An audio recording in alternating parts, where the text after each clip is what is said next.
Every reign begins with a story.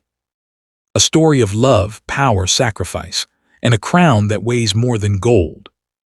This is the journey of Queen Elizabeth II, a young woman who never expected to rule, yet became one of the most enduring monarchs in history. The story begins in post-war Britain, a nation rebuilding from the ashes of World War II. The streets of London are grey but hopeful. Factories hum again, children play in the ruins, and the monarchy stands as the symbol of continuity. At the center of this world is Princess Elizabeth, the eldest daughter of King George VI and Queen Elizabeth. She is calm, intelligent, and deeply devoted to her family. She lives quietly, never imagining that destiny is already moving faster than she knows. The royal family, though wrapped in ceremony, is like any other family, filled with love, pride, and unspoken fears. King George, once a reluctant monarch, now carries the burden of the empire on his tired shoulders. His health, once robust, is crumbling under the pressure of leadership and a hidden illness that gnaws at his lungs. Amidst this fragility, there is joy: the wedding of Elizabeth to Philip Mountbatten, a dashing naval officer with Greek and Danish roots. Their love story is genuine and full of warmth. Yet, it is not without criticism. Some in the palace whisper that Philip is too foreign, too modern, too independent. But Elizabeth chooses love, and on a radiant morning she walks down the aisle at Westminster Abbey to marry the man she adores. The world watches in awe. A royal fairy tale is born, or so it seems. As the years pass, the world changes rapidly. The British Empire is fading, colonies seek independence, and a new global order emerges.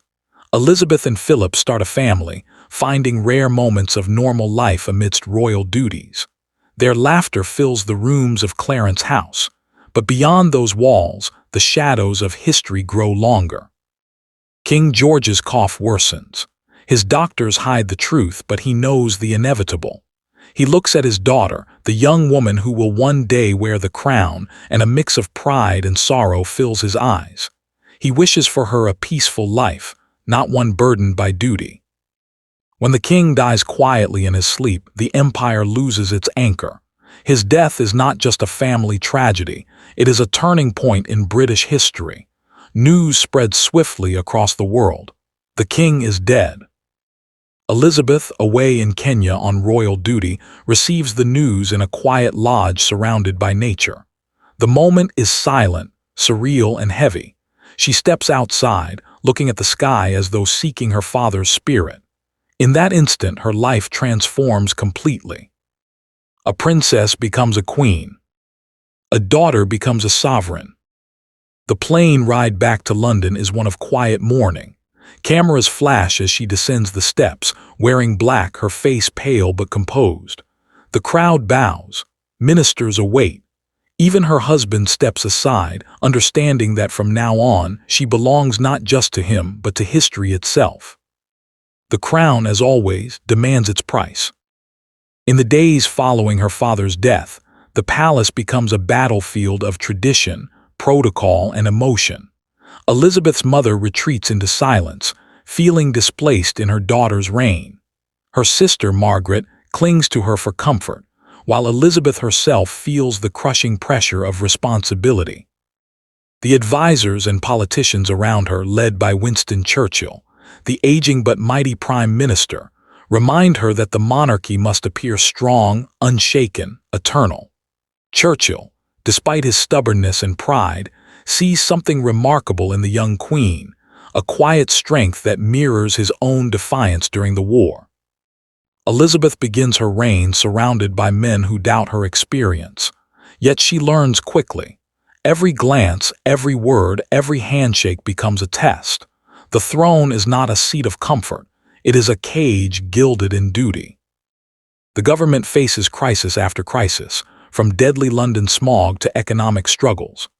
Thousands died during the Great Smog of 1952, a disaster worsened by political arrogance and hesitation. Elizabeth watches closely, torn between compassion and constitutional boundaries. She cannot command, she can only influence. Yet, in her calm resolve, people begin to see not just a queen, but a leader. The tragedy humbles Churchill, who finally admits his errors and thanks Elizabeth for her patience. It is in this moment that mutual respect blooms between two generations, the lion of the past and the queen of the future. But as the nation looks to her for guidance, Elizabeth faces turmoil at home. Her husband Philip struggles with his new role. Once a proud naval commander, he is now expected to walk behind his wife, to bow before the institution she represents. He feels emasculated, trapped by royal tradition. Behind palace walls, their arguments echo through the corridors. She wants to balance love and leadership. He wants freedom and identity. But love inside the monarchy is never just love. It is politics, power, and symbolism intertwined. Then comes her coronation, one of the most magnificent spectacles in modern history. Broadcast to millions for the first time, it turns monarchy into mass media. As Elizabeth takes the sacred oath, the camera captures not just ceremony, but transformation. When the heavy crown is placed upon her head, her eyes reflect a strange mix of awe and loneliness. Everyone around her cheers, but she knows, the woman Elizabeth must now disappear. Only the queen remains. In the background, her sister Margaret's forbidden romance brews like a storm. Margaret is fiery, glamorous, and reckless, everything Elizabeth cannot be.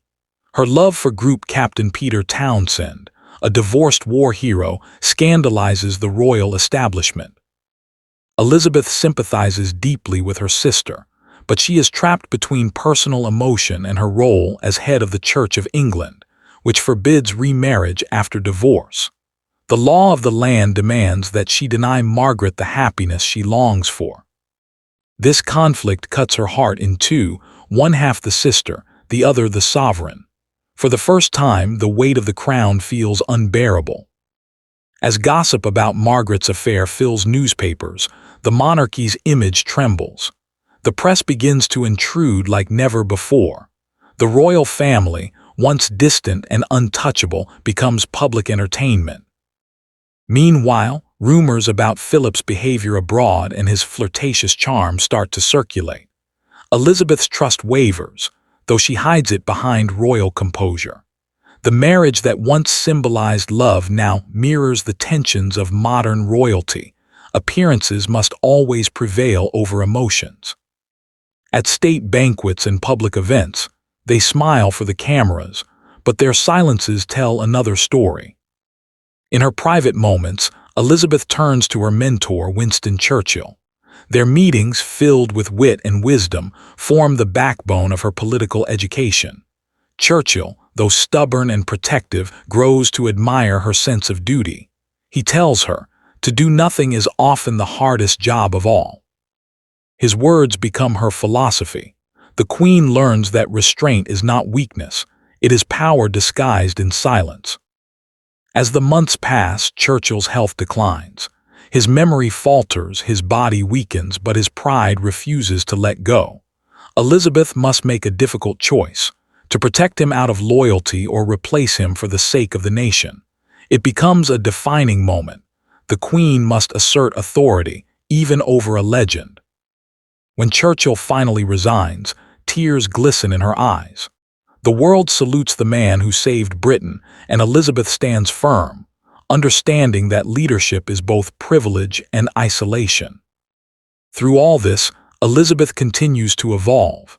She begins as a reluctant monarch, soft-spoken, uncertain, but ends the first chapter of her reign as a figure of quiet steel. She learns that the crown is not about ruling people's hearts by command, but by example. Behind her, the empire crumbles piece by piece. The modern world challenges old traditions, yet she endures, graceful, intelligent, determined.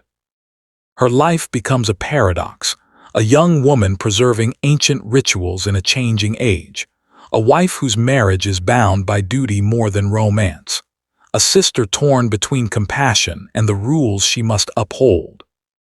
The world may never know the full cost of wearing the crown, but Elizabeth carries it with unyielding dignity.